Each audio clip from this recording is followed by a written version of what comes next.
میرے نکاح کی خبر چل رہی کہ جی عدت نہیں ہے۔ عدت میں لوگوں کو بتا دوں کہ جب میں اپنے گھر سے نکلی تھی تو میرے گھر میں ہی میں عدت پوری کر کے نکلی۔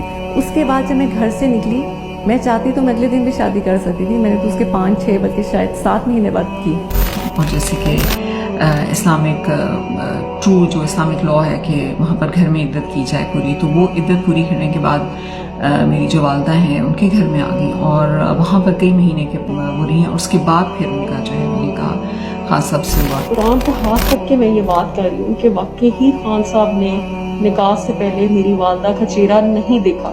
تو وہ ٹائم جو عدت ہوتا ہے وہ اس گھر میں ہی رہ کے انہوں نے شرعی عدت پوری کی۔ اس کے بعد وہ نانی کے گھر چلی گئی اور نانی کے گھر کافی عرصہ رہنے کے بعد ان کی خان صاحب سے نکاح ہوا۔ جانتی کہتا ہوں کہ دنیا کی اس سے پاک بی بی میں نے نہیں دیکھی، دنیا کی پاک ترین بی بی ہے۔ جو لوگ پرہیزگار اور برے کاموں سے بے خبر اور ایماندار عورتوں پر بدکاری کی تہمت لگاتی ہیں، ان پر دنیا اور آخرت دونوں میں لعنت ہے اور ان کو سخت عذاب ہوگا، یعنی قیامت کے روز جس دن ان کی زبانیں اور ہاتھ اور پاؤں سب ان کے کاموں کی گواہی دیں گے۔